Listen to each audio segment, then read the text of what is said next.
Hey everybody, welcome back to another Judgment commentary of Kaguya-sama, Love is War, Ultra Romantic, but today we're going to be checking out episode 10, and last time on episode 9, first off, we saw a little bit into Miyuki's past from when he just started out going to the academy here, and turns out, in the beginning, he had a little bit of an issue with fitting in. He didn't feel like he really belonged here. He felt like people were kinda pushing him away for his social status. He didn't really seem to like it there, and he said he had some issues making connections with people. Therefore, he was rather shocked when the current student council president approached him and asked him to join the council. He wasn't sure about it, but he decided to join up, and the first thing that they asked him to do is help them try to clean up a moss-infected lake. So immediately, his first thought was that they were just bringing him along to do their grunt work.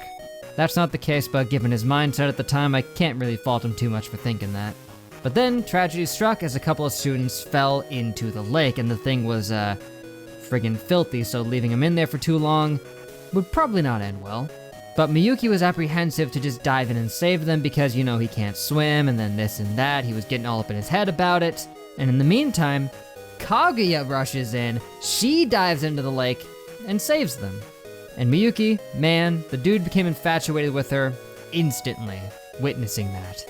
So yeah, if we're going by the whole whoever falls in love first loses thing, then Miyuki lost a long time ago.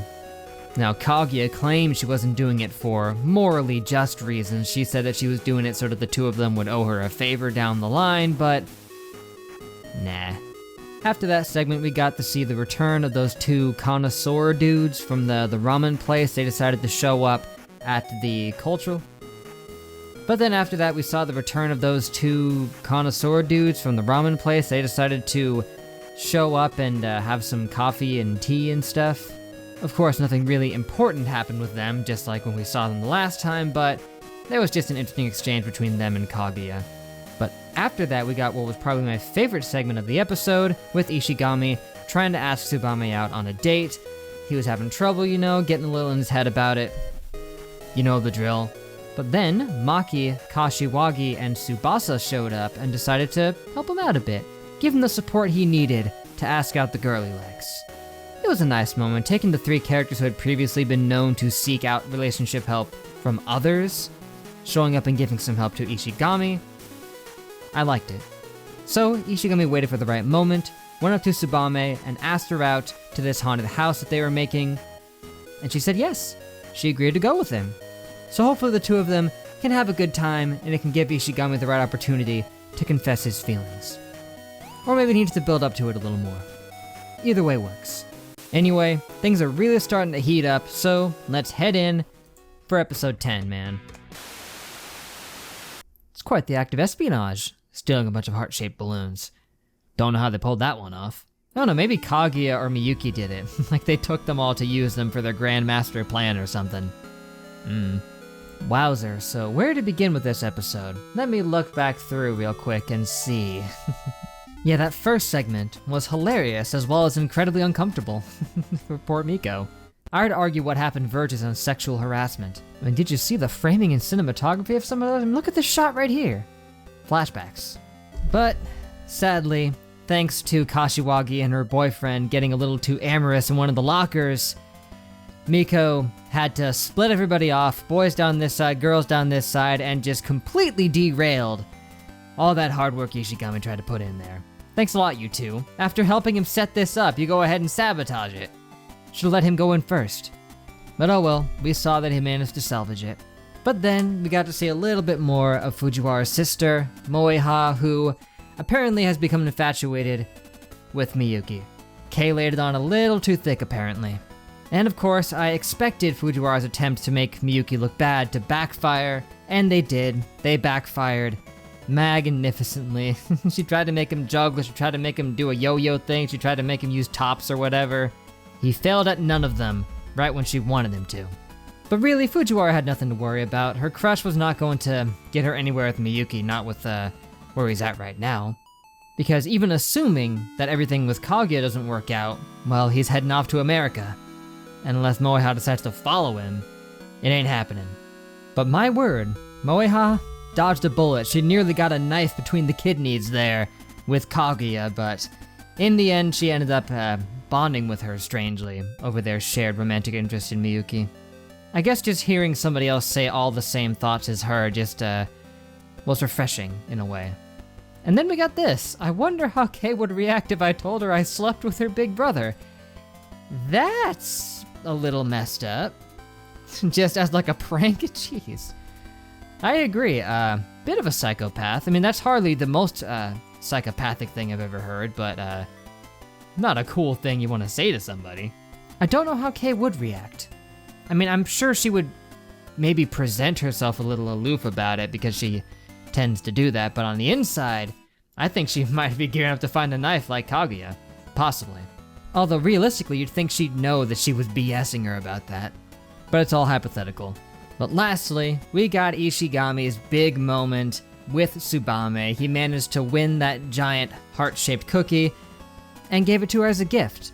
And as we already know, with the Devoted Hearts Festival, you hand somebody something shaped like a heart, and it means you want to be eternally bound to them in love. Now I say, as we all know, but Ishigami apparently didn't know that.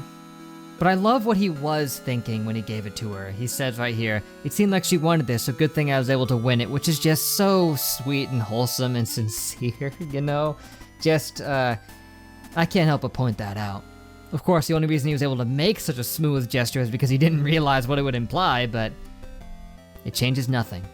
But realistically, there is still a chance that she'll reject him. I mean, she won't want to, obviously, just going by her response, but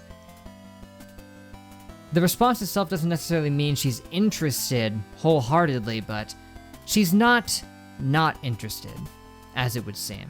To me, the worst would be that she just never really thought of him like that before, and it's just kind of blindsided her, and she just thinks it might be moving too fast. At worst, I think that's what happened. Here's hoping, Ishigami. Here's hoping. Things are looking up for you. I think you have better odds than Fujiwara seems to. To hell with her stupid flaw list. I think he's got this. In fact, now that I look at it, all of his shortcomings are centered towards her. I didn't get a good look at them, so yeah, these are not genuine faults. I missed the joke when it happened. Shoot. Alright, I'm not as mad at her anymore. Yeah, well. Anyway, this was a good episode. I liked it a whole lot. I mean, considering that the first 2 segments here actually were not focused on, you know, the continuing narrative of their confessions and all that, it was still really good. Like, those first 2 segments were real fun.